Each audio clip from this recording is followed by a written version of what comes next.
வணக்கம். முதல் பார்வை நிகழ்ச்சியில் உங்களை சந்திப்பதில் மகிழ்ச்சி. இன்றைய முதல் பார்வை நிகழ்ச்சியில் நமது விருந்தினர்களாக பாலச்சந்திரன் ஐஏஎஸ் அவர்களும் மூத்த பத்திரிகையாளர் ராதாகிருஷ்ணன் அவர்களும் நமது அரங்கிற்கு வந்திருக்கிறார்கள். இவர்கள் இருவருடன் இணைந்துதான் இன்றைய முதல் பார்வை பயணிக்கிறது. வணக்கம். வணக்கம். இன்றைய முக்கிய செய்தி, திமுக மாவட்ட தலைநகர் முழுவதும் உண்ணாவிரதம் இருக்கிறாங்க. காரணம், சட்டசபையில் நடந்த அந்த சம்பவங்களுக்கு கண்டனம் தெரிவித்து திமுக உண்ணாவிரதம் இருக்கிறாங்க.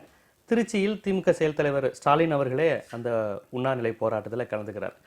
இந்த போராட்டத்தில் அவர்கள் வைக்கிற முக்கியமான கோரிக்கை என்னன்னா, அவை மரபுக்கு மீறி அன்று நடைபெற்றிருக்கிறது, ஜனநாயக மரபுக்கு மீறி நடைபெற்றிருக்கிறது.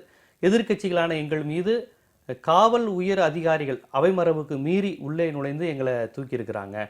இதையெல்லாம் கண்டித்து நாங்கள் உண்ணாநிலை போராட்டம் நடத்துகிறோம் அப்படிங்கிற கோரிக்கையில் முன் வச்சு அந்த போராட்டத்தை அறிவிச்சிருக்கிறாங்க. நீங்கள் எப்படி பார்க்குறீங்க? இல்லை, இந்த மைக்கு உடைச்சது இதெல்லாம் பார்த்தோம். யாருக்குமே ஆளும் கட்சியாக இருக்கிற அதிமுக தரப்பு எந்த விதமான வன்முறையிலும் ஈடுபட்டதாக இது வரைக்கும் யாருமே சொல்ல முடியல. அவங்க மைக்கப்படுங்கன்னு இப்படிலாம் இப்போ நடந்தது எல்லாமே எதிர்க்கட்சிகள் சில கோரிக்கைகளை வச்சாங்க அவை நாயகருக்கு, அவை தலைவருக்கு. அவர் அதை ஏற்றுக்கல. அப்படிங்கும்போது ஏற்பட்ட கொந்தளிப்பின் விளைவாக இது நடந்திருக்கிறதுனா, இதில் ஒரு தரப்பாக வன்முறை நடந்த மாதிரி தோன்றுறது. இன்றைக்கி இவங்க இந்த மாதிரி உண்ணாவிரதம்லாம் நான் பண்ணுறாங்கன்னா, அது மக்கள் மத்தியில் தங்களுடைய தரப்பு தான் சரியாக இருக்குதுன்னு சொல்லி காண்பிக்கணும் அப்படிங்கிறதுக்காக கொண்டு போகலாம். இது தேவையற்ற வன்முறைகள். இவைகள் நிச்சயமாக தவிர்க்கப்பட்டிருக்க முடியும் என்று நான் எண்ணுகிறேன். அது யாரால் தவிர்க்கப்பட்டிருக்க முடியும்னு நினைக்கிறீங்க நீங்கள்? இவங்க ஆரம்பித்து வச்சவங்க தான் ஆரம்பிக்காமல் இருந்திருக்கணும். அதாவது இவங்க அவைத்தலைவர்கிட்ட கேட்குறாங்க, நீங்கள் ரகசிய வாக்கெடுப்பு நடத்துங்கிறாங்க. 7 நாள் கழித்து தான் நீங்கள் மறுபடியும் கூப்பிடணும், இவங்கெல்லாம் முதல்ல போட்டுங்கிறாங்க. இந்த 7 நாள் கழித்து கூப்பிடணுங்கிறது தார்மீக ரீதியாக சரியாக இருக்கலாம். ஆனால் தன்னுடைய சட்டத்திற்கு உட்பட்டு தான் இங்கே அவைத்தலைவர் நடந்திருக்கார். பல சமயங்களில் சட்டமும் தார்மீக நெறிகளும் ஒன்றாக பயணிப்பதில்லை. அவருடைய சட்டத்தை மீறி அவர் எதுவுமே செய்யலை. இவர் சபாநாயகருக்கு வானளாவிய அதிகாரம் இருக்குன்னு பிஎச் பாண்டியன் அந்த நாளில் சொன்னது உண்மைதான். அவருக்கு வானளாவிய அதிகாரம் இருக்கின்றது. இந்த மாதிரியான விஷயங்களில் நம்ம ஒரு சபையில் பாண்டியன் அந்த காலகட்டத்தில் நடந்து கொண்டது மிகப்பெரிய அளவில் விமர்சனத்துக்கு உள்ளாச்சு. ஆனால் அவருடைய செயல்களை பற்றி நான் சொல்லவில்லை. வானளாவிய அதிகாரம் அவைத்தலைவருக்கு இருக்கிறது என்ற கூற்று உண்மைதான். அந்த வானளாவிய அதிகாரத்தை சரியாக பயன்படுத்த வேண்டிய பொறுப்பும் அவைத்தலைவருக்கு இருக்கின்றது. இந்த சில நாட்களுக்கு முன்னால் நடந்த நிகழ்ச்சிகளை பார்க்கும் பொழுது அவைத்தலைவர் அப்படி அடாவடித்தனமாக எதுவும் செய்ததாக எனக்கு தோன்றவில்லை. தன் வரம்பிற்கு உட்பட்டு, தன் சட்டத்திற்கு உட்பட்டு, அந்த சட்டத்திற்கு உட்பட்டு அவர் செய்த செயல்கள் ஆளுங்கட்சிக்கு அனுகூலமாக இருந்தன. ஆனால் அவர் சட்டத்தை மீறி செயல்பட்டு அது ஆளுங்கட்சிக்கு அனுகூலமாக இருந்தது என்றால் இவர்கள் அனைவரும் இப்படிப்பட்ட கூக்குரல்கள் எழுப்ப முடியும். அப்படி இல்லாத நேரத்தில் என்று அவர் தன்னுடைய முடிவை சொல்லிவிட்டாரோ, அது சட்டத்திற்கு உட்பட்டதாக இருந்தால் அதற்கு கட்டுப்படுவதை தவிரவோ அல்லது எதிர்ப்பை தெரிவித்து வெளிநடப்பு செய்வதை தவிரவோ வேறு வழி ஒரு பொறுப்பான எதிர்க்கட்சிக்கு இருப்பதாக எனக்கு தெரியவில்லை. எத்திக்ஸா லாவான சட்டத்தின் அடிப்படையில் அவர் செயல்பட்டு இருக்கிறார் சபாநாயகர், நிச்சயமாக அப்படிங்கிறது தான். அதனால சட்டத்திற்கு புறம்பா அவர் செயல்பட்டார், விதிகளுக்கு மீறி அவர் செயல்பட்டார்னு குற்றச்சாட்டு வைப்பதில் நியாயம் இல்லைன்னு பாக்குறீங்க? ஆமாம், நியாயம் இல்லை. அவர் வைக்கிற இன்னொரு முக்கியமான விஷயம், அதாவது எங்களுடைய கோரிக்கையை அவர் ஏற்கவில்லை, ரகசிய வாக்கெடுப்பு அப்படிங்கிற அது ஒரு புறம் இருந்தாலும், சட்டசபைக்குள் காவல்துறை உயர் அதிகாரிகள் வந்திருக்கிறாங்க, இது வழமைக்கு புறம்பானது, இதை எப்படி ஏற்க முடியும்? சட்டசபைக்குள்ள சட்டமன்ற உறுப்பினர்கள், சட்டமன்றத்திற்கு இருக்கிறது. முதல்ல வரல, அவங்க 2-3 தடவை அவர் பொறுத்து பார்த்தார். இது அவன் அடங்கிரும்னு சொல்லி நினைச்சார். அவருக்கு தன்னுடைய ஆட்களை வெற்றி இந்த காவலர்களும் பல பேருக்கு தெரியாத விஷயம், அங்குள்ள காவலர்களில் 195 பேர் தமிழக அரசுடைய காவலர்கள் தான், கான்ஸ்டபிள்ஸ் தான். ஆனால் சட்டமன்றத்திற்குள் வரும்பொழுது அவர்கள் சட்டமன்றத்தின் சீருடை அணிய வேண்டும் என்பது விதி. அவர்கள் சட்டமன்றத்தின் கீழ் பணிபுரிபவர்கள். அன்று அந்த சந்தர்ப்பத்தில் இன்னும் சில மூத்த அதிகாரிகள் வர வேண்டும் என்று அவர் நினைத்திருக்கலாம். அதை பற்றி எனக்கு சொல்வதற்கு மூத்த அதிகாரிகள் வராமலும் இதை சமாளித்திருக்க இயலும் என்று நான் எண்ணுகிறேன். மூத்த அதிகாரிகள் வந்த பொழுது ஒரு சீனியர் ஆஃபீஸர் என்று வரும்பொழுது தன்னுடைய அதிகாரத்தை சற்று ஆக்ரோஷமாகத்தான் காட்டுவார்கள். அப்படி காட்டிவிட்டது போல் எனக்கு தெரிகிறது. சட்டமன்ற இறையாண்மையை பாதிக்கிற விஷயமா இதை நம்ம நிச்சயமாக கிடையாது. இதெல்லாம் இறையாண்மையை பாதிக்கிற விஷயமே கிடையாது. இறையாண்மையை பாதிக்கிற விஷயங்கள் இந்திய சட்டமன்றங்களில் நடைபெற்றிருக்கின்றன. ஆனால் இது இறையாண்மையை பாதிக்கிற விஷயமாக எனக்கு தோன்றவில்லை. நீங்க திமுக செயல் தலைவருடைய கோரிக்கை, ஆதங்கம், கண்டனத்தை நீங்க எப்படி பார்க்குறீங்க? இல்லை, அதில் கொஞ்சம் பொருள் இருக்கிறதா நான் கருதுகிறேன். அதாவது இப்போ நிறைய நிகழ்வுகள் மரபுக்கு மீறி நடந்திருக்கிறது. அது முதல் கட்டமாக ஒரு ஹவுஸுடைய சென்ஸ் என்று கூறுவார்கள். அந்த ஹவுஸுடைய சென்ஸ்ன்னு பார்த்தீங்கன்னா ஒரு 150 பேர் வந்து அதில் சீக்ரெட் பேலட் கேட்குறாங்க. அதன் பிறகு இந்த மாதிரி தள்ளி ஒத்தி வைக்கணும், இவை இம்மீடியட்டாக நீங்கள் பண்ணக்கூடாது என்ற ஒரு கோரிக்கை வைக்கிறார்கள். இது ஒன்று பரிசீலிக்கும் விதமாகவாது ஸ்பீக்கர் வந்து கூறியிருக்கலாம். நான் இது வந்து ஒத்தி வச்சு பரிசீலிக்கலாம், பிஸ்னஸ் அட்வைசரி கமிட்டியை கூட்டலாம், நம்ம மறுபடியும் உட்காந்து பேசிட்டு ஒரு சுமூகமான ஒரு தீர்வுக்கு வந்த பிறகு நாம் அவைக்குள் வரலாம் என்ற ஒரு முடிவை அறிவித்திருக்கலாம். அது ஒட்டுமொத்தமாக நிராகரித்து விட்டு ஒரே ஒரு ஒரு சைடுக்காக பாரபட்சமாக நடந்து கொண்டார் என்ற ஒரு இது இருக்குது. அது அவருடைய லாஸுக்கு உட்பட்டு தான், அவருடைய என்ன அதிகாரம் இருக்குதோ. எதுவும் சட்டத்தை மீறி இவங்களை அனுமதிக்க மறுக்கல. இல்ல, நான் இதான் sense of the house speaker எடுக்கணுமா வேண்டாமாங்கிறதா. அது இந்த மாதிரியான ஒரு சூழ்நிலையில் வந்து நீங்க நிச்சயமாக எதிர்க்கட்சிகள் இவ்வளோ ஒரு அறுதி பெரும்பான்மைக்கு ஏறத்தாழ ஒரு 10 பேர் கம்மியாக தான் இது எதிர்க்கட்சிகளுக்கே வேணும். அப்படி ஒரு எதிர்க்கட்சி, அவ்வளோ பெரிய ஒரு எதிர்க்கட்சி இருக்கும்போது நீங்க பார்த்துருக்க வேண்டாமா. ரெண்டாவது, இந்த ஐபிஎஸ் ஆஃபீஸர்ஸ் வந்து காவலருடைய சீருடை அணிந்து கொண்டு, அதாவது வாட்ச் அண்ட் வார்டு, அதான் பேர் அவங்களுக்கு, வாட்ச் அண்ட் வார்டு ஸ்டாஃபினுடைய சீருடை அணிந்து கொண்டு சபைக்குள் வருவதுங்கிறது அவருடைய ஐபிஎஸ் கண்டக்ட் ரூல்ஸுக்கு எதிரானது என்று பல தரப்பிலிருந்து வந்துவிடுது. ஒரு சீனியர் ஐபிஎஸ் ஆஃபீஸர் கூட நேற்றைய தினம் என்னுடைய நண்பர் ஒருவருக்கு பேட்டி அளித்திருக்கிறார். அப்போ இதுதான் அடுத்த பிரச்சனை. அதாவது சின்ன சின்ன பிரச்சனைகள் இப்படி வருது. அதாவது ஒரு ஐபிஎஸ் ஆஃபீஸர் வந்து ஸ்டாலினை தூக்கி வெளியே போடுறக்க ஐபிஎஸ் படிச்சுட்டு வந்தார். இதெல்லாம் பிரச்சனைகள். அதாவது இந்த ஒரு அவை மரபை வந்து, அதாவது எப்படியாச்சும் தன்னுடைய அந்த சீட்டை காப்பாற்றணும். அது ஒரு டெப்டி கமிஷனராலும் சரி, ஜாயின்ட் கமிஷனராலும் சரி, நகரத்துக்குள்ள இருந்துட்டோம், இதை விட்டு போகக்கூடாது, இதுக்காக என்ன வேணா செய்யலாம்ன்ற ஒரு இது வருது இல்லையா, அங்கதான் பிரச்சனையே வருது. அதாவது இந்த ஐபிஎஸ் ஆஃபீஸர்ஸ் தங்களுடைய அந்த கண்டக்ட் ரூல்ஸை ஃபர்ஸ்ட் படிக்கணும். அதன் பிறகுதான் இந்த மாதிரியான நிகழ்வுகளுக்கு வந்து பார்ட்டிசிபேட் பண்ணணும்னு கருதுகிற காவலர்களை வச்சு செய்ய வேண்டிய ஒரு விடயத்தை ஏன் இவர்களாக முன்னின்று செய்கிறார்கள், ஏன் இவங்களாக பிசிக்கலாக அசம்பிளிக்குள்ளால வர்றாங்கன்னு கேட்டா, அது நிச்சயமாக ஒரு தன்னுடைய உயர் அதிகாரி சொல்லிவிட்டார், அந்த ஒரு இதுல இருந்து தான் வருது. அப்போ அதிகாரியும் ஆளுங்கட்சிக்கு சாதகமாக பயன்படுகிறார், ஸ்பீக்கரும் ஆளுங்கட்சிக்கு இது சாதகமாக பயன்படுகிறார். இதையெல்லாம் மாற்றி வைத்துக்கொண்டு சபையில் அன்றைக்கு நடந்த நிகழ்வுகள், அதிமுக உறுப்பினர் அத்துணை பேரும் அவங்களுடைய சீட்ல இருந்து அசைய கூட 10:30 வந்து உட்கார்றாங்க. அதன் பிறகு 4:30 தான் கலைந்து போறாங்க. அவங்களுக்கு சாப்பாடு சரி எல்லாம் அங்கேயே வந்துடுது, அந்த மிச்சர் எல்லாம் கொடுத்துட்டே இருக்காங்க.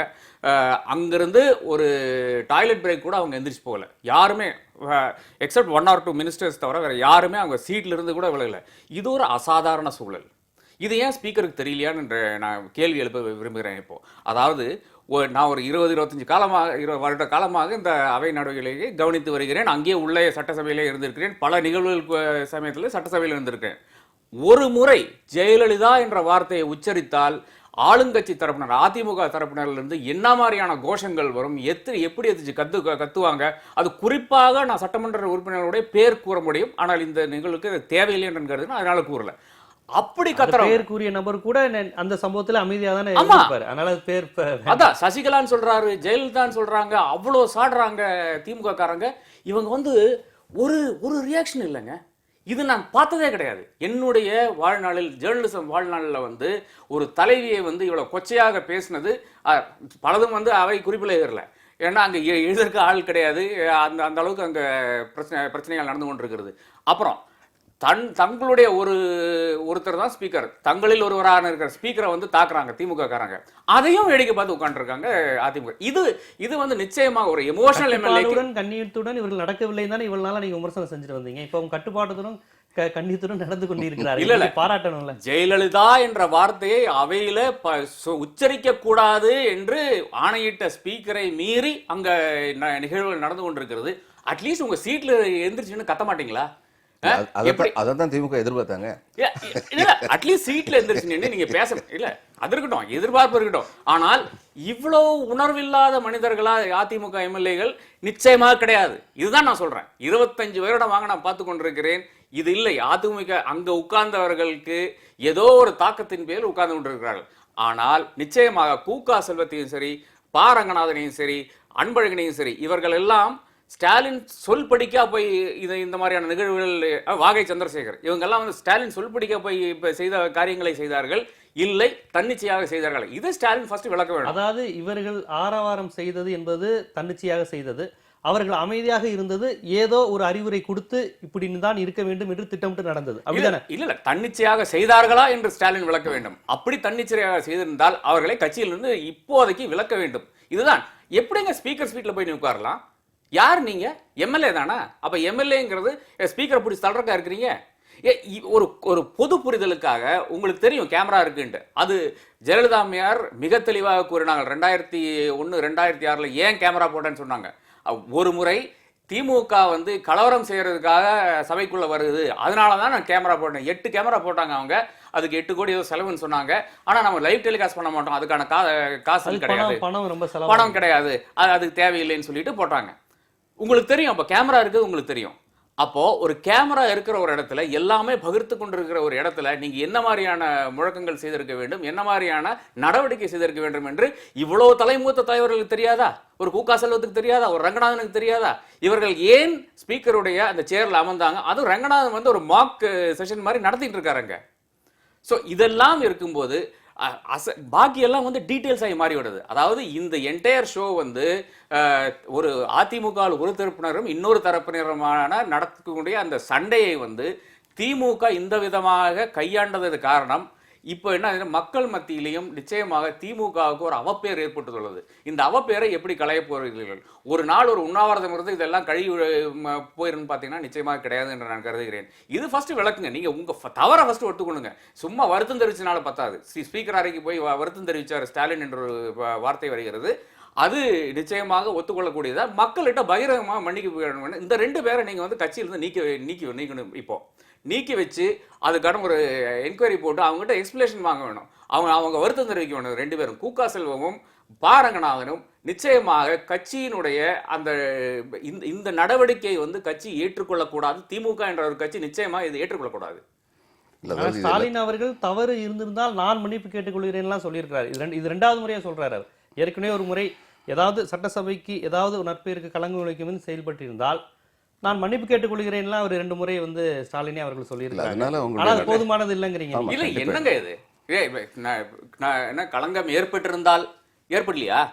நீங்க செஞ்ச இந்த அடாவடித்தனம்னால என்ன ஆகுதுன்னா திமுக இன்னைக்கு ஒரு ஒரு அந்த கட்சியினுடைய பேரே களங்கமாகி விட்டது.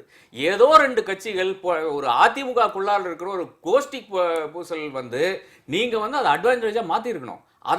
அதை விட்டு போட்டு என்டையர் இந்தியாவில் இருக்கிற மீடியா பூரா என்ன டிபேட் பண்ணுதுன்னா திமுக அடாவடி பண்ணுது, திமுக வயலன்ஸை தூண்டுச்சுன்ட்டு. இதை வந்து நான் ஒரு லைவ் ஷோவில் உட்காந்து சொல்லும்போது அங்கே இருக்கிற திமுகனுடைய செய்தி தொடர்பாளர் எம்எல்ஏ எரிஞ்சு விடுறாரு. இப்படியெல்லாம் நடக்கவே இல்லைன்ட்டு. ஏன்னா நம்ம அப்போ வந்து எனக்கு வாட்ஸ்அப்பில் தகவல் வருது, இவர் வந்து எரிஞ்சு விடுறாரு. அதன் பிறகு இந்த மாதிரியான சம்பவம் நடந்ததாக சான்று வந்த பிறகு அவர் வந்து ஃபோன் சுவிட்ச் ஆஃப் பண்ணிட்டு போயிட்டாரு. ஸோ இந்த மாதிரியான, அதாவது ஒரு சம்பவம் நடந்தால் அதை வந்து அப்படியே மூடி மறைத்து கொண்டு அப்படி நடக்கவே இல்லை என்று ஏதோ கொஞ்சம் ஆக்டிங் கொடுக்கறதும், அதன் பிறகு இந்த மாதிரியான உண்ணாவிரதம் இது எடுபடாது மக்கள்கிட்ட. இல்லை, அதாவது இதில் வந்து எல்லாத்துக்குமே இது நடந்தது வந்து பின்விளைவு. முதல்ல வந்து நீங்கள் பாருங்கள், எல்லா அரசியல் கட்சியிலுமே ஒரு யுக்தியோடு இருக்கிறாங்க, ஒரு ஸ்ட்ராட்டஜியோடு இருக்காங்க. இன்றைக்கி வந்து அங்கே வந்து 3 பேரும் வந்து முதலமைச்சர் பதவிக்கு வந்து ஆசையோடு இருக்காங்க. ஒருத்தர் வந்து எடப்பாடி பழனிசாமி, அவர் கையில் வந்து மெஜாரிட்டி இருக்குது. இன்னொருத்தர் வந்து பன்னீர்செல்வம், அவர் வந்து அவங்க சில பேர் வருவாங்க, அது மூலம் வந்து இந்த இது வந்து சட்டமன்றத்தில் வந்து இவங்க நம்பிக்கை ஓட்டு வந்து செல்லாமல் போயிடும்னு சொல்லி நினைக்கிறாங்க. 3வது வந்து திராவிட முன்னேற்ற கழகம். இப்போது அவங்க அது மாதிரி வந்து சீக்ரெட் பேலட் போட்டு வந்துட்டாங்கன்னா இதில் முதன்மைப்படுத்தப்படுவது பன்னீர்செல்வமாகத்தான் இருக்கும். ஏன்னா அவருடைய காரியம் வந்து நடந்துருச்சு. அதனால அது வந்து திமுகவுக்கு வந்து அது வந்து அட்வான்டேஜ் கிடையாது. இது ஜெயிச்சிட்டாங்கன்னா இவங்க கொஞ்ச நாள் பதவியில் இருப்பாங்க, 6 மாதத்தில் இருப்பாங்க. 6 மாதம் இருந்தாங்க, அட்லீஸ்ட் 6 மாதம் இருப்பாங்க. இருந்தால் என்ன பண்ணுவாங்க, 2 கோஷியும் ஒருத்தர் விட்டு ஒருத்தர் சண்டை போடுவாங்க, ஒருத்தர் பற்றி ஒருத்தர் வந்து சேற்றை வாரி தூற்றுவார்கள். இது வந்து டிஎம்கேக்கு வந்து அட்வான்டேஜாக இருக்கும். அப்போ திமுகவுடைய நோக்கமே என்னவாக இருந்திருக்கும் என்றால், நாம் எல்லாவற்றையும் கேட்போம், சீக்ரெட் பேலட்டு கேட்போம், கொடுக்க மாட்டார். 1 வாரம் போட்டுன்னு சொல்லுவோம், செய்ய மாட்டார். கடைசியில் என்ன ஆகும், அவர் வந்து நம்ம எல்லாரும் வந்து வெளிநடப்பு பண்ண உடனே இருக்கிற ஆளுங்களை வச்சு வாக்கெடுப்பு நடத்துவார்.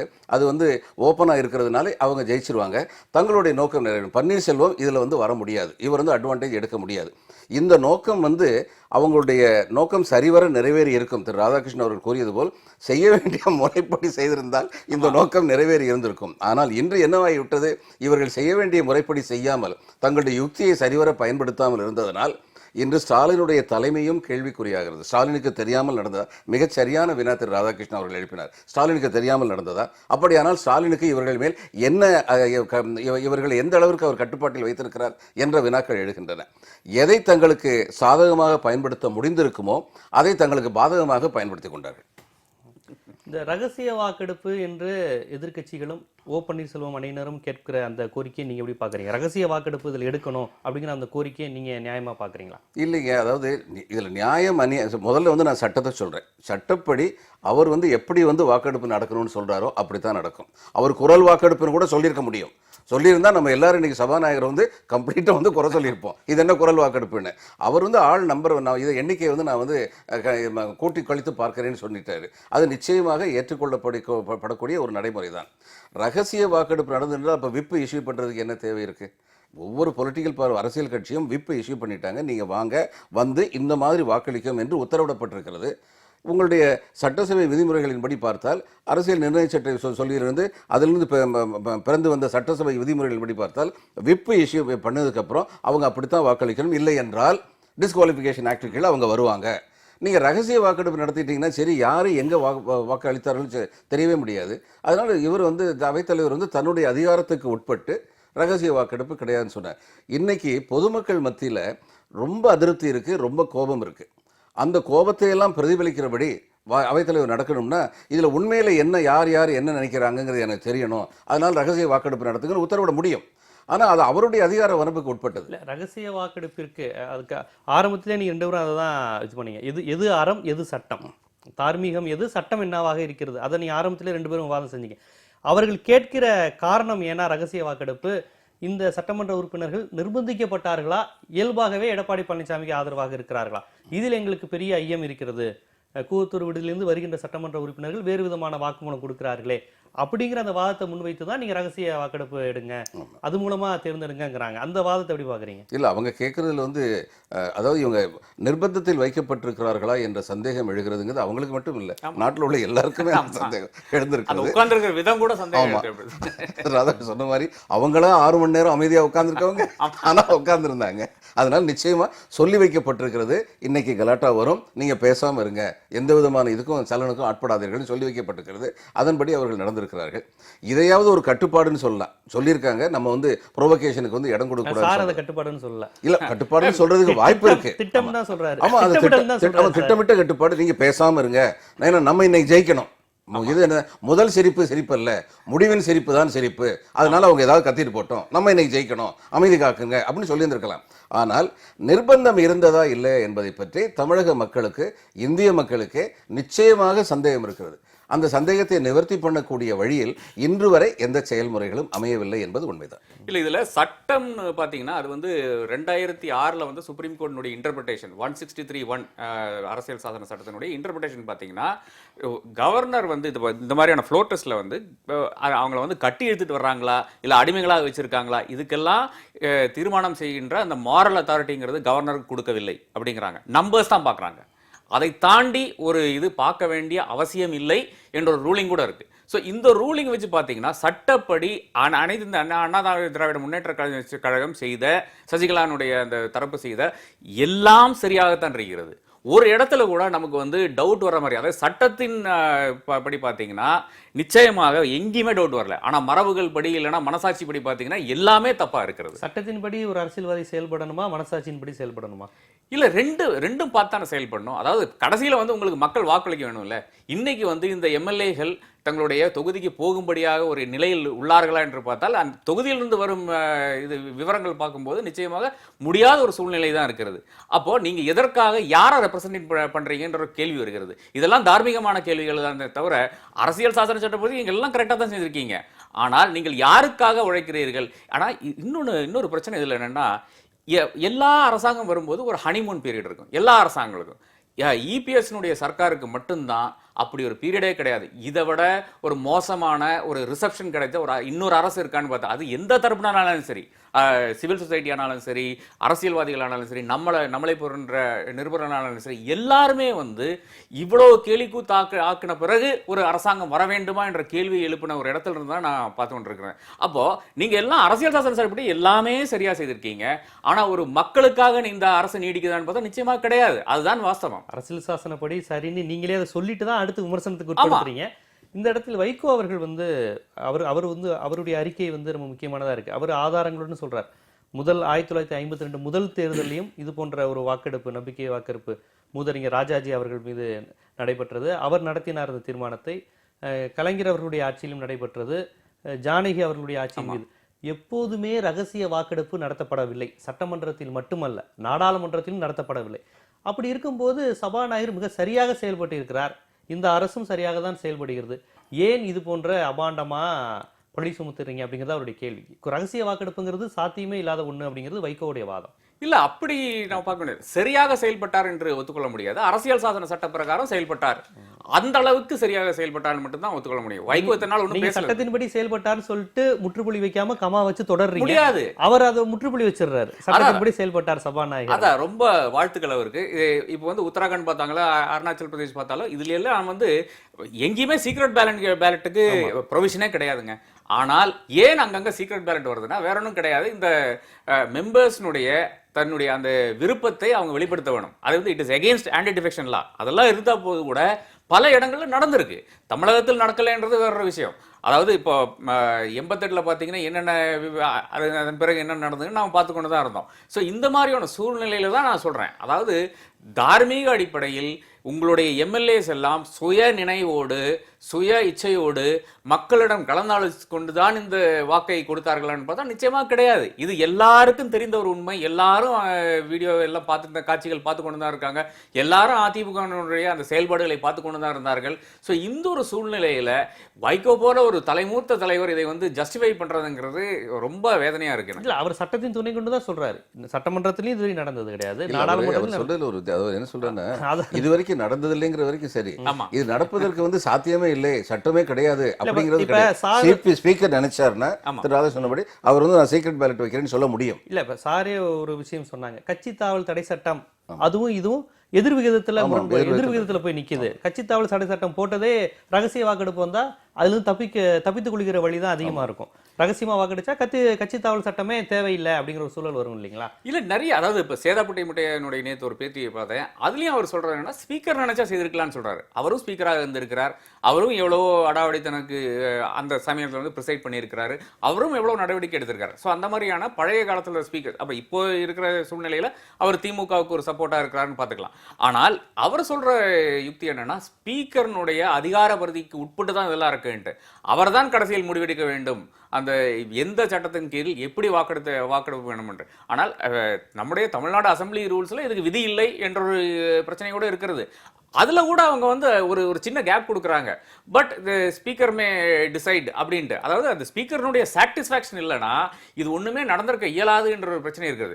இனி சரி சீக்ரெட் ஓட்டிங்கே வேண்டாம், பேலட்டே வேண்டாம் அப்படின்னு ஸ்பீக்கர் முடிவெடுத்தாருன்னா இவங்களுடைய சுயேட்சை எப்படி உங்களுக்கு தெரியும்னா இன்னொரு 10 நாள் தள்ளி வைங்களேன். 15 நாள் ஸ்பீக்கர் கவர்னர் டைம் கொடுத்துருக்காரு. அது என்ன ஒரு பெரிய அவசரம் நீங்க 2 நாள்லயே நடத்தணும்ட்டு? ஏன் கூவத்தூர்ல அந்த வீடு மூடுறதா வந்து ஸ்பீக்கருக்கு தகவல் வந்ததா? இந்த மாதிரியான பல பிரச்சனைகள் எழுப்ப வேண்டியதா இருக்குது. அதே தான் இதெல்லாம் வந்து ரெட் டுகெதர்.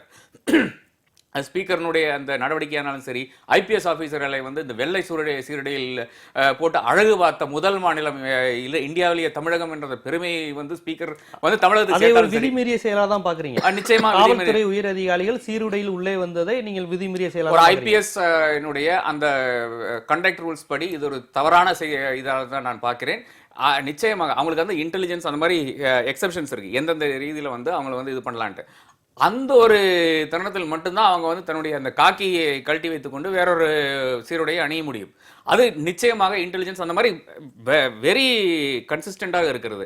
இனி வேறொரு உடையை போட்டு அதில் வந்து ஒரு 3 ஸ்டாரை போட்டு வந்து நிற்கிறதுன்னு சொல்கிறது இது என்ன இவருங்கிட்ட வேற ஏதோ ஒரு தோற்றத்தை தான் அது அளிக்கிறது. ஸோ இந்த மாதிரியான எல்லா தோற்றங்களும் எல்லா பிம்பங்களும் நமக்கு என்ன காமிக்குதுன்னா, ஸ்பீக்கர் வந்து தன்னுடைய அதிகாரத்தை எங்கெங்க வேணுமோ அங்கங்க பயன்படுத்திக் கொள்கிறது. இதெல்லாம் அவை மரபை மீறிய செய்திகள் மட்டும்தான். ஆனால் ரூல்ஸ் பிரகாரம் நடந்திருக்கான்னு பார்த்தா ஸ்பீக்கரை பொறுத்தவரை ரூல்ஸ் பிரகாரம் நடந்திருக்காரு. ஸோ எங்கெங்க வேணுமோ அதையெல்லாம் தளர்த்தி இருக்காரு. ஆனால் முக்கியமான ஒரு கட்டத்தில் வந்து ஸ்பீக்கர் தளர்த்தவில்லை. அதையெல்லாம் நமக்கு ஏன் நாம அப்படி அன்னைக்கோ இல்லைன்னா இன்னைக்கோ ஏன் இவ்வளவு டிஸ்கஸ் பண்ணலன்னா திமுகவினுடைய இந்த கலவரம் தான். இந்த சட்டசபை நிகழ்வுகள் குறித்து ஆளுநர் வந்து அறிக்கை கேட்டிருக்கிறார். அதாவது ஓ பன்னீர்செல்வம் அணியினர், திமுக செயல் தலைவர் ஸ்டாலின் போன்றவர்கள் எதிர்க்கட்சியினர் எல்லாரையும் வெளியேற்றி விட்டுட்டு வாக்கெடுப்பு நடத்தியிருக்கிறாங்க. இந்த நம்பிக்கை வாக்கெடுப்பு ஏற்றுக்கொள்ளக்கூடாது அப்படின்னு ஆளுநரிடம் கோரிக்கை வச்சிருக்கிறாங்க. அதனைத் தொடர்ந்து அறிக்கை கேட்டிருக்கிறாங்க. இப்ப இந்த இடத்தில் ஆளுநரிடம் இப்படி ஒரு அறிக்கை கேட்பதன் மூலமாக அந்த அறிக்கையை வைத்து ஆளுநர் எந்த மாதிரியான முடிவுகள்லாம் எடுக்க முடியும்? அங்கே வந்து லா அண்ட் ஆர்டர் இதுக்கு முன்னாடி ஒரு தடவை அதே மாதிரி அறிக்கை கேட்டு ஜானகி ராமச்சந்திரனுடைய அரசு நடந்தபோது சட்டசபைக்குள்ளே வந்து வன்முறை நடந்தது அப்படின்னு சொல்ல வன்முறையை தூண்டி விட்டது வந்து ஆளுங்கட்சிக்காரங்க அப்படின்னு சொல்லிட்டு அதனால தான் அந்த ஆட்சியை வந்து கலைச்சாங்க. ஆனால் இன்றைக்கி அவர் வந்து ஒரு ரிப்போர்ட் வாங்கினாலுமே திரு ராதாகிருஷ்ணன் வந்து சொன்ன மாதிரி 6 மணி நேரம் வந்து சிக்கனை பிடித்தேன் எங்களும் தருளுவது இனியேன்னு சொல்லி உட்கார்ந்துருந்தாங்க. அவங்க மேலே இப்போ என்ன குறை சொல்ல முடியும்? அதனால சில நிகழ்வுகளை பற்றி அவங்க வந்து சொல்லலாம். இது இவங்களுக்கு எந்த அளவுக்கு சாதகமாக இருக்கும்னு எனக்கு தெரியல. இல்லை, அந்த ஆளுநரிடம் ஒரு அறிக்கை வாங்குறாரு. அந்த அறிக்கை ஒருவேளை இப்போ இருக்க அரசுக்கு எதிராக இருக்கும் பட்சத்தில் அந்த அறிக்கையை ஆளுநர் நடுவண் அரசுக்கோ உள்துறை அமைச்சகத்துக்கோ அனுப்பி எதுவும் நடவடிக்கை எடுக்க முடியுமா? அதுக்கு ஒரு பிரசிடென்ஸ் இருக்கு. இந்த ஜானகி ராமச்சந்திரன் அரசில் பண்ண ஒரு பிரசிடென்ஸ் இருக்கு. ஆனால் இந்த தடவை வந்து ஆளுங்கட்சி மேலே அப்படிப்பட்ட ஒரு இது வர்றதுக்கு எந்த விதமான முகாந்திரமும் இல்லை. ஆனால் இவர் வந்து சொல்லியிருக்காரு, ஒரு தடவை நம்பிக்கை தீர்மானம் முன்மொழிஞ்சதுக்கப்புறம் 2வது தடவை முன்மொழிய கூடாது அப்படின்னு சொல்லி சேடபட்டி முத்தையா சொல்லியிருக்காரு. அப்படி ஏதாவது வந்து சட்ட விதிமீறல்கள் இருக்கா, சட்டசபையுடைய விதிமீறல் இருக்காங்கிறத பற்றி ஒருவேளை அதையும் சேர்த்து அவர் பார்க்கலாம். பார்த்தா தன்னுடைய கருத்தை அதை பற்றி மத்திய அரசுக்கு அவர் அனுப்பலாம். நீங்க இப்படி அதாவது அந்த ப்ரொசீஜரல் இரெகுலாரிட்டிஸ் மட்டும்தான் அதில் இருக்கு. அதை தாண்டி ஒரு அரசியல் சாசன சட்ட பிரகாரம் அவை நடந்தான்னு பார்த்தா நிச்சயமாக நடந்துள்ளது. யார் மேல நடவடிக்கை எடுக்கணும் என்று கவர்னர் ரெக்கமெண்ட் பண்ண முடியும்னு பார்த்தீங்கன்னா நிச்சயமாக திமுக இருக்கிற அந்த 2 எம்எல்ஏ மேலே தான்.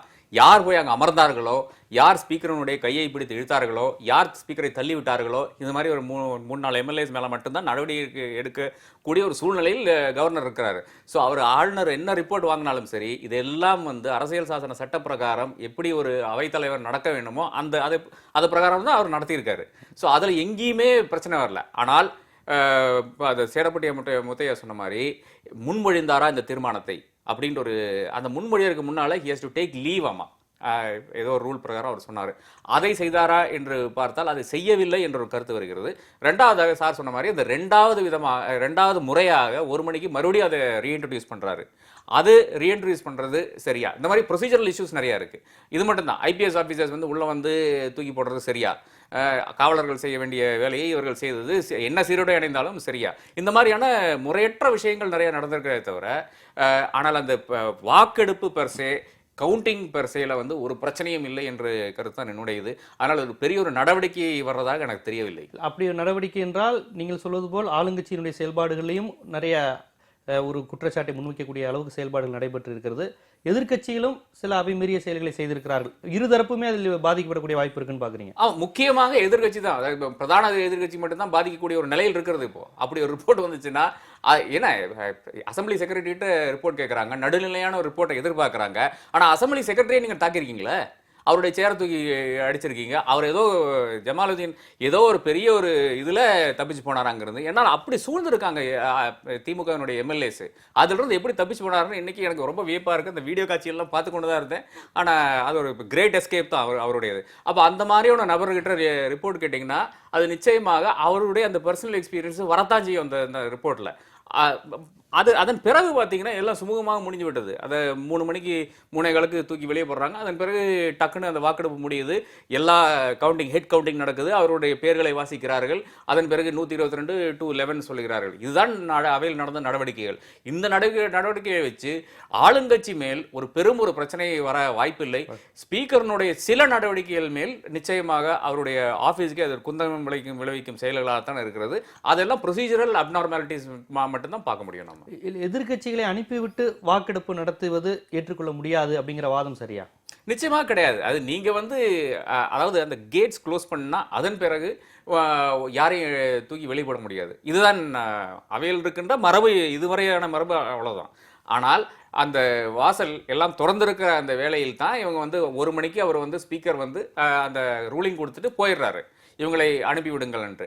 அங்கேயும் ஒரு ப்ரொசீஜரல் இஷ்யூ வருது. அதாவது அவையில் இருந்து கொண்டு தான் சபாநாயகர் இதெல்லாம் கண்காணிக்க வேண்டும். ஒரு எம்எல்ஏ வந்து தூக்கி வெளியே விடும்போது அவையில் இருக்க வேண்டும் என்ற சரத்தெல்லாம் இருக்கிறது. இதெல்லாம் தான் ஒரு ப்ரொசீஜரல் இர்ரெகுலாரிட்டின்னு சொல்றது இதெல்லாம் தான். ஆனால் அது தூக்கி விட்டு வெளியேற்றின பிறகு அது அவருடைய அந்த ரூலிங் பிரகாரம் தான் தூக்கி வெளியே போடுறாங்க. அதன் பிறகு வாக்கெடுப்பு நடக்குது. ஸோ அதில் ஒரு ப்ரொசீஜரல் பிரச்சனை வரவில்லை என்று நான் கருதுகிறேன். எதிர்க்கட்சிகள் அப்படி நடந்து கொள்ளவில்லை. எவ்வளவோ சான்று இருக்கிறது. இதை விட பெரிய சான்று என்ன வேணும்? ஸ்பீக்கரை பிடிச்சி கையை எழுத்தினாலும் சரி, தள்ளி விடுறதானாலும் சரி, அவருடைய இந்த இருக்கையில் அமர்வதானாலும் சரி, இதை விட ஒரு பெரிய ஒரு அவலம் நடக்க வேண்டியதில்லை. திமுக தனக்கு வந்த அந்த கோல்டன் ஆப்பர்ச்சுனிட்டி, 2வது முறையாக ஆட்சிக்கு வரக்கூடிய ஒரு நிலையில் இருந்த திமுக இந்த மே 2016 ஃபர்ஸ்ட் சான்ஸை நழுவு விட்டாங்க. மறுபடியும் ஒரு வாய்ப்பு வந்த திமுக 2வது வாட்டியாக தன்னுடைய வாய்ப்பை இழந்து விட்டது என்ற பெரிய ஆதங்கம் திமுகவினர்கள் பெரிதும் இருக்கிறது. திமுகவினர்ட்டுமே அந்த ஆதங்கம் இருக்கிறதா பாக்குறீங்க?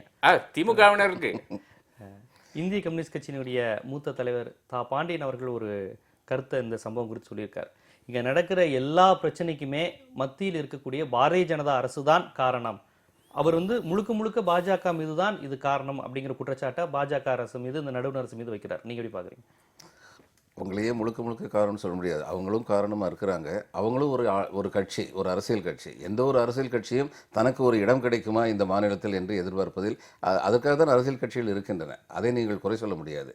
இப்போ இவர் வந்து பெந்திரன்வாலே வந்து சீக்கியர்கள் வந்து பாஜகவா செயல்படுவது வேறு, மத்திய அரசா செயல்படுவது வேறு. அவங்ககிட்ட மத்திய அரசா செயல்படும் போது அவங்க கட்சி அடிப்பில் செயல்படுவதுங்கிறது ஒரு அறத்திற்கு புறம்பான.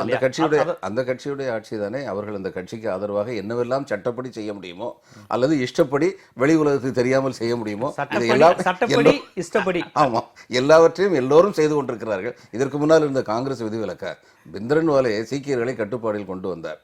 ஆனால் பெந்திரன்வாலேயை உருவாக்கியது காங்கிரஸ் கட்சி தான். அதுபோல் இன்று பாரதிய ஜனதா கட்சி இங்கு குழப்பம் விளைவிக்க முயல்கிறது என்பது உண்மைதான். குழப்பத்திற்கு இவர்கள் ஏன் ஆட்படுகிறார்கள்? இவர்களுக்கு தான் தெரிகிறதே குழப்பம் ஏற்படுத்த முயற்சிக்கிறார் என்று முடித்துக் கொள்ள வேண்டியதானே. நீடி பாக்குறீங்க தாப்பாண்டியன் அவர்களுடைய இல்ல, அதுல எல்லாத்துக்கும் ஃபேக்ட்ஸ் வேணும். அதாவது நீங்க வந்து ஒரு ஸ்டேட்மெண்ட் விட்டீங்கன்னா அதுக்கு பின்னால் ஒரு பின்பலம் வேணும். அதற்கு நீங்க வந்து அதுக்கு வாதாட வேணும். இதுதான் உண்மை. சும்மா பாஜக வந்து தலையிடுறதுன்னு சொன்னாலும் யாரும் ஒத்துக்க மாட்டாங்க. இதில் ஃபர்ஸ்ட் தலையாய பிரச்சனை என்னன்னா, கவர்னர் எங்கே என்ற கேள்வி எழுகிறது.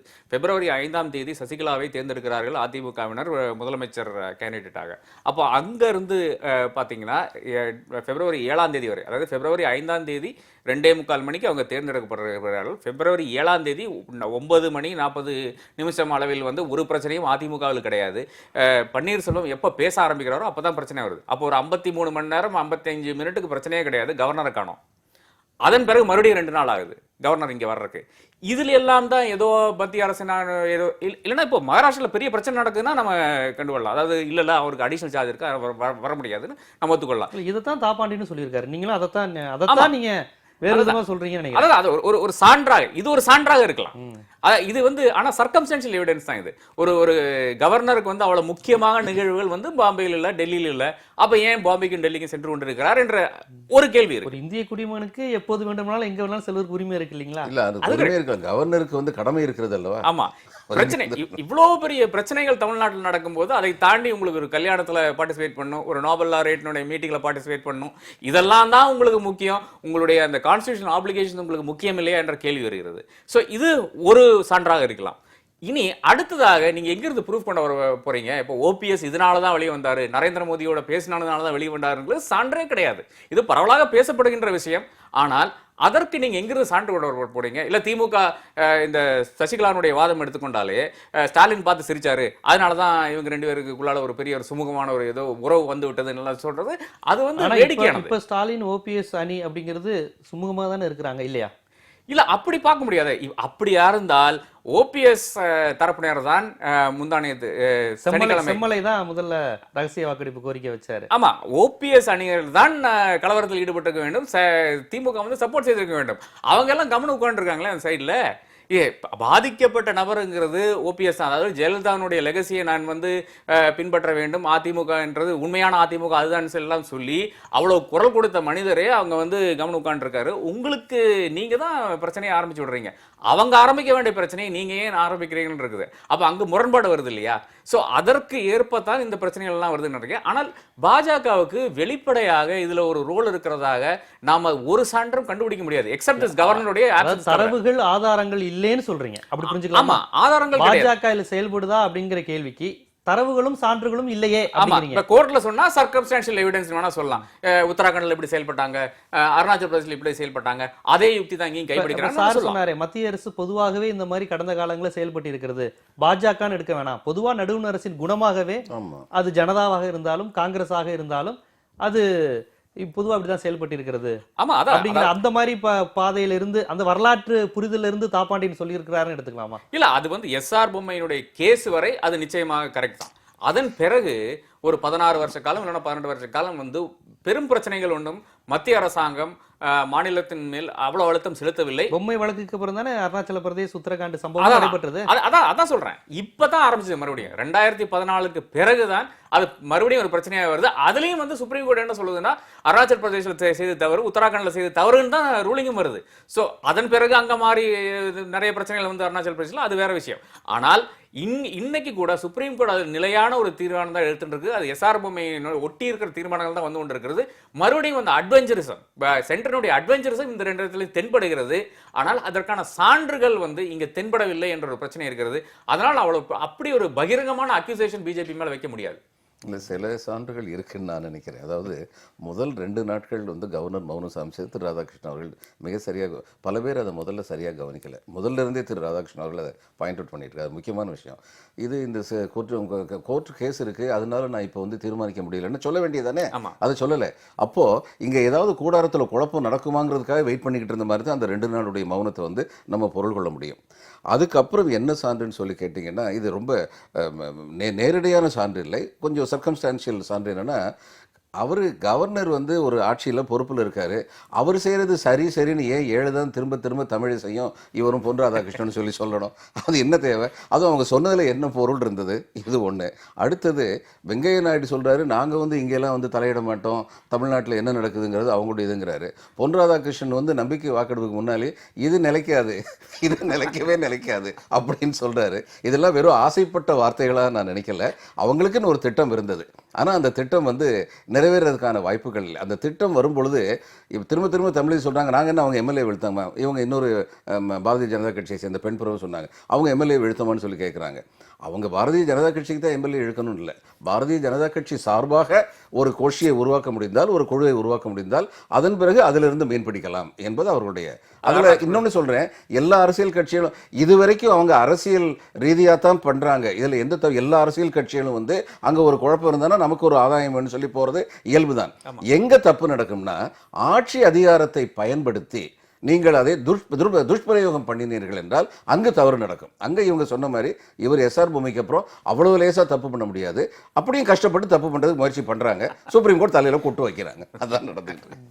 ஏனென்றால் சார் முன்னாடி சொன்ன மாதிரி ஜனதா காங்கிரஸ் எல்லாமே இந்த எப்படியாவது மாநிலத்தில் நம்மளுடைய மேலாதிக்கத்தை நிறுவி விட வேண்டும் தான் எதிர்பார்க்குறாங்க. சந்திரசேகர பிரதமராக இருந்த போது கூட நிழல் பிரதமர் என்று சொல்லப்பட்ட அவர் கூட திமுக ஆட்சியை கலைத்ததெல்லாம் நம்ம பார்க்க தான் செஞ்சோம். அதையொட்டிய இன்னொரு செய்தி தான் கமலஹாசன் வந்து சொல்லியிருக்கிறார், தன்னுடைய சமூக வலைதளங்களில் தொடர்ந்து சொல்லி வருகிறார், தமிழகத்தில் மறுதேர்தல் நடத்தணும், மக்களுடைய எண்ணத்திற்கு மாற்றா நிறைய விஷயங்கள் நடைபெற்று வருகிறது அப்படின்னு. கமலஹாசன் மட்டும் இல்லை, நடிகர் சித்தார்த், அரவிந்த் சாமி போன்றவர்கள் தொடர்ந்து இப்போ இந்த சமீப காலமாக தமிழ்நாட்டு அரசியல் குறித்து கவலை கொள்கிறாங்க, மறுதேர்தல் நடத்தணும்னு சொல்கிறாங்க, இந்த ஆட்சி மீது கடுமையான கண்டனங்களை முன்வைக்கிறாங்க. இதை நீங்கள் எப்படி பார்க்குறீங்க? இவங்கெல்லாம் சாட்டர்டே ஈவினிங் கிளப் மெம்பர்ஸ், அந்த ஏதாவது சொல்லிட்டு அப்படியே போயிடுவாங்க. அந்த காலத்தில் நாமக்கல் கவிஞர் வந்து சொன்னார், சொல்லுவது எல்லாருக்கும் சுலபமாகும், சொன்னபடி நடப்பவர்கள் மிகவும் சொற்பம், எல்லையின்றி நீதிகளை எழுதுபவர் எழுதுவது பிறருக்கே தமக்கென்றெண்ணார், தொல்லுலகில் நாமறிந்த தலைவர் தம்முள் சொன்னது போல் செயல்முயன்றார் இவரைப் போல இல்லை எனும் மோகனதாஸ் கரம்சந்த் காந்தி இந்திய தாய் உலகினுக்கே ஈந்த செல்வம் அப்படின்னு சொன்னார். தலைவர்களே இன்றைக்கு அப்படி இல்லைன்னு சொல்லியிருக்கும்போது இவங்களில் யார் இந்த நாட்டை பற்றி இன்னைக்கு வரையும் கவலைப்பட்டாங்க? ஒரு மாதிரி ஒரு கொந்தளிப்பு வருதுன்னா இந்த இதில் குழம்புற குட்டையில் கொஞ்சம் நம்மளும் மீன் பிடிக்கலாம்னு நினைக்கிற மற்றவங்களுக்கு இவங்களுக்கு எந்த வேறுபாடும் இல்லை. இவங்க இறங்கி போராடட்டுமே. இவங்க எல்லாருக்குமே ஒரு பாப்புலாரிட்டி இருக்குது. இவங்க ரொம்ப தீவிரமாக ஒரு கட்சி ஒரு கொள்கையை நினைக்கிறாங்கன்னா இறங்கி போராடட்டும். அதை விட்டு அதை அந்த இளைஞர்கள்லாம் பண்ண வேண்டிய நேரம் வந்துருச்சு, கொந்தளிங்க, நீங்கள் புரட்சி நடத்துங்க, ஏன் நான் முன்கோவக்காரன், நான் அரசியலுக்கு வர முடியாதுன்னு சொல்கிறதுல என்ன பெரிய பொருள் இருக்குன்னு தெரியல. கமலஹாசன் நான் ஒரு கோபக்காரன், அதனால நான் அரசியலுக்கு வரல அப்படிங்கிற மாதிரி விஷயங்களை சொல்லியிருக்கிறார். இல்லை, இந்த தருணத்தில் எனக்கு தெரிந்து கமலஹாசன் அவர்கள் ஒரு நீண்ட நெடிய அனுபவம் வாய்ந்தவர் திரைத்துறையில்.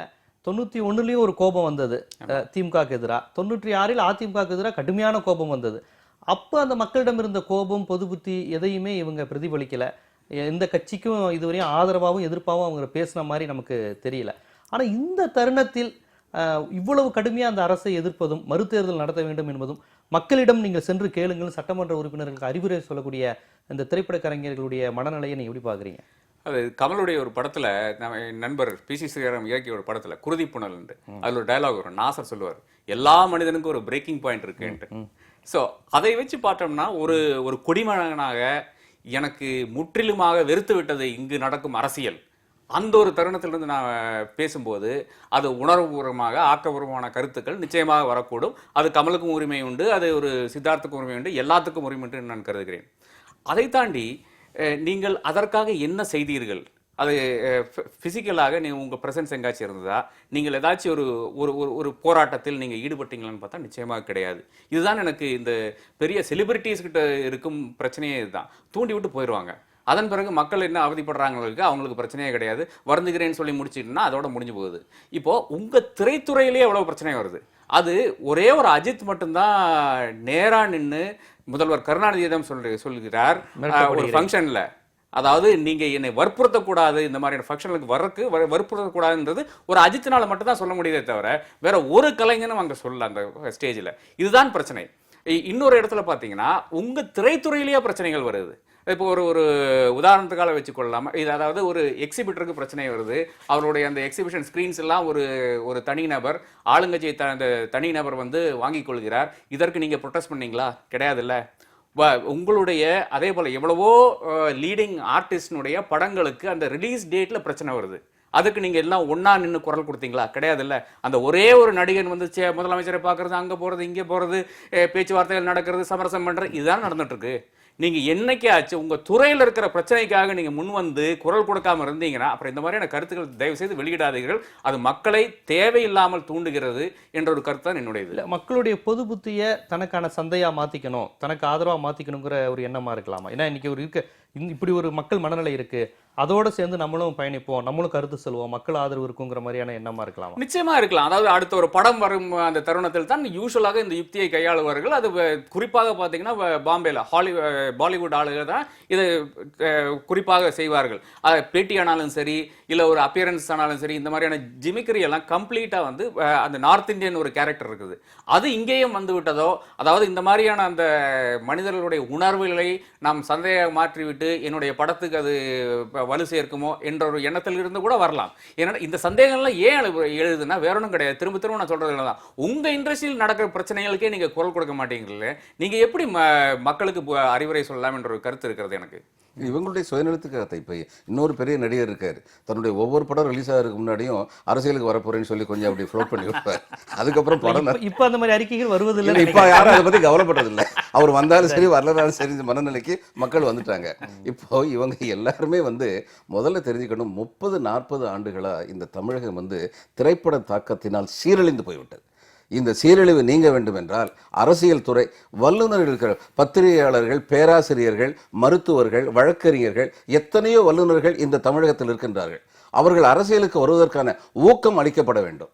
ஒரு பிம்பத்தை மட்டுமே வைத்துக்கொண்டு அரசியல் நடத்தி கொண்டிருந்தது போதும் என்ற மனநிலைமை வர வேண்டும். இவர்களினால் அவர்களுடைய சொந்த ஆதாயத்திற்காக செய்வார்களே ஒழிய மக்கள் நலன் கருதி இவர்களால் ஏதும் செய்ய முடியாது. எம்ஜி ராமச்சந்திரன் ஒரு மாறுதலாக இருந்தார். ஏனென்றால் பல பேருக்கு தெரியாது, அவர் ஸ்ட்ரகிளிங் ஆக்டராக இருந்தபொழுது ஒரு ஹாஸ்பிட்டல் ஒன்று ஒரு மருத்துவ இது ஒன்று நடத்த முடியல, அவரால் முதல்ல ஆரம்பித்து வச்சார். அவர் இவற்றை கலைஞர் கேட்டதும் சுகாதாரத்துறை அமைச்சர் தான் கேட்டார் அப்பயும் அது மாதிரி அவருக்கு சில தீவிரமான சில கோட்பாடுகள் இருந்தது. எந்த அளவுக்கு செய்ய முடிஞ்சதுங்கிறது வேற விஷயம். ஆனால் அதை பயன்படுத்தி ஒவ்வொருத்தரும் 2 படம் ஓடணுன்னு அடுத்தது நாளைய முதல்வரின் போஸ்டர் ஓட்டுறாங்க. இது ரொம்ப அநியாயமாக இருக்கு. இல்லை, ஆனால் திரைப்படத்தின் மூலமாக பெரிய பெரிய மாற்றத்தை கொண்டு வர முடியும்னு ரஷ்ய திரைப்படங்கள், சார்லி சாப்பினுடைய திரைப்படங்கள்லாம் உறுதி செஞ்சிருக்கு. வரலாற்றில் அதெல்லாம் நம்ம பார்த்துருக்கோம். திரைப்படங்கள் மூலமாக கொண்டு வர முடியும்னு லெனின் கூட கேமராவை பற்றி ஒரு புரட்சிக்கான கருவின்னு தான் சொல்லியிருக்கிறார். நீங்கள் சொன்னது போல அறிஞரை நீங்கள் சொன்னதுனால நினைவுக்கு வருது. அண்ணா நாடோடி மன்னன் திரைப்படத்தை பார்த்துட்டு இந்த மாதிரி 3 படம் எடுத்தா நம்ம திராவிட நாடையே பெற்று விடலாம் அப்படிங்கிற மாதிரியான கருத்தையும் முன்மொழிஞ்சிருக்காங்க. திரைப்படங்களுக்கு ஒரு மிகப்பெரிய பங்கு இருக்கு.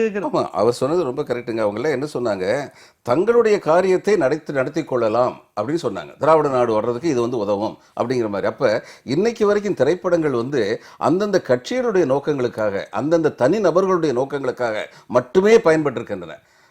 கண் சிவந்தால் மண் சிவக்கும் போன்ற திரைப்படங்கள் மிக மிக அரிதாக வருகின்றன. வந்தாலும் அறியப்படுவதில்லை, அறியப்பட்டாலும் ஓடுவதில்லை என்ற நிலைதான் தமிழகத்தில் இருக்கின்றது. எனவே இந்த திரைப்படத்துறையினால் தமிழகத்தில் ஒரு சமுதாய மறுமலர்ச்சி வந்துவிடுவதற்கான வாய்ப்புகள் மிக மிக குறைவு என்று நான் அது போன்ற படங்கள் ஈடுபடுவதில்லை என்று சொல்லும்போது மக்களிடம் குறை இருக்கு. நிச்சயமாக. இல்ல, அதை பார்த்து தான் இப்ப இந்த ஸ்டாக்கிங் மாதிரியான விஷயங்கள் அதிலிருந்து தான் வருது என்று நான் கருதுகிறேன். அது ஒரு நடிகர் ஒரு நடிகையை துரத்தி காதலிக்கிறது. இதுதான் ஒரு பெரிய, அது எந்த படமானாலும் சரி, ஒரு இளைஞர் ஒரு காதலிக்கணும்னா துரத்தி தான் காதலிக்கணும், அவளை துன்புறுத்தி தான் கடைசியில் காதல் வந்துருமாமா. இதிலிருந்து ஆரம்பித்து வரும் கருத்துக்கள் எல்லாமே அவர்களுடைய அந்த ஸ்கிரிப்டை பார்க்காம இவங்க ஓகே சொல்லிடுறாங்க. இப்போ தமிழகத்தில் இருக்கிற பிரச்சனை மட்டும் இல்லை, இந்தியா ஒட்டுமொத்த இருக்கிற பிரச்சனை என்னன்னா, முதலாவதாக நீங்க நடிகரை தேர்வு செய்து விடணும். அதாவது டாப் லைன் இந்த ஒரு 5-6 ஹீரோஸ் இருக்காங்க. ஆமா, 5-6 ஹீரோஸ் இருக்காங்க. இதுல ஒரு ஹீரோவை பிடிக்கலன்னா உங்களுக்கு டிஸ்ட்ரிபியூஷன் வராது. அப்போ டிஸ்ட்ரிபியூஷன் வரலன்னா உங்க படம் அங்கே பொட்டியிலே தான் இருக்க வேணும். ஸோ இதுதான், அவர் வந்த பிறகுதான் பாக்கி இருக்கிறது எல்லாம் வந்து கொண்டிருக்கிறது. அதன் பிறகு கதை, அதன் பிறகு ஆக்டர், எல்லாமே. அதாவது நடிகர் தான், அதாவது ஹீரோ தான் தீர்மானிக்கிறான் யாரு ஹீரோயினா இருக்கணும், யாரு காஸ்டியூம் டிசைனரா இருக்கணும். இதெல்லாம் தீர்மானிக்கிறது ஹீரோ மட்டும்தான். இவ்வளோ ஒரு வலுவார்ந்த ஒரு ஹீரோ இந்த மாதிரி ஆரம்ப காலம் தொட்டே இருக்கே. மிகப்பெரிய கதாநாயகர்கள் எல்லாருமே தங்களுக்கான தொழில்நுட்ப கலைஞர்கள் உட்பட தேர்ந்தெடுக்கிற தன்மை அவங்களுக்கு மட்டும் கிடையாது. சினிமா எப்படி போகணும்னு தீர்மானிக்கிறதே அவங்களது. என்டையர் மூவி எப்படி போகணுங்கிறது கதையை தீர்மானிக்கிறவங்க தான். இந்த சீன் நான் பண்ணா சரி வராது, என்னோட இமேஜை பாதிக்கும், இப்படியெல்லாம் சொல்லும் கலைஞர்கள் பெரும்பாலான இதுல இந்தியால முழுக்க இருக்கிறாங்க. இந்த ஒரு நிலைமை சமீப கால சினிமா கலைஞர்களை மட்டும் சாராது. இது ஒரு 40-50 வருடத்துக்கு முன்னாடி இருந்தே தனி மனித 50 வருடங்களுக்கு முன்னாடி அப்படி இல்லை. ரம்பையின் காதல் என்ற ஒரு திரைப்படம் வந்த பொழுது பானுமதி மிகப்பெரிய நடிகை, திரைப்பட நடிகை, பல்வேறு திறமைகள் கொண்டவர். அவர் கதாநாயகியாக நடிச்ச அந்த படத்துல தங்கவேலு தான் கதாநாயகன் அந்த படத்துல. அதே மாதிரி டிஆர் ராமச்சந்திரன் ஒரு நகைச்சுவை நடிகர் கதாநாயகனாக நடித்து சிவாஜி கணேசன் சப்போர்ட்டிங் ஆக்டர் நடித்த படங்கள்லாம் இருக்கிறது. இந்த நிலைமை மாறிவிட்டது மிக துரதிருஷ்டவசமானது. இல்லை, மலைக்கல்லன் வரையும் எம்ஜிஆரை துணை நடிகர் போர் நின்றவர் தான். மலைக்கல்லனுக்கு அப்புறம் அவர் எப்பேற்பட்ட பிம்பத்தை உருவாக்குனாருங்கிறதையும் நம்ம கவனிக்க. மலைக்கல்லனுக்கு முன்னாடி உள்ள திரைப்படங்கள் அவர் ஒரு சாதாரண கதாபாத்திரத்தில் இருப்பார். நீங்கள் சொன்ன பெண்களுக்கு அதிக முக்கியத்துவம் கொடுப்பாங்க. மந்திரிகுமாரி போன்ற படங்கள்ல பெண்கள் தான் அதிக முக்கியத்துவம் பெறுவாங்க. அலிபாபா 48 வருடங்களுமே நீங்க சொல்ற மாதிரி பெண்களுக்கு முக்கியத்துவம் கொடுக்கிற கதாபாத்திரங்கள் தான்.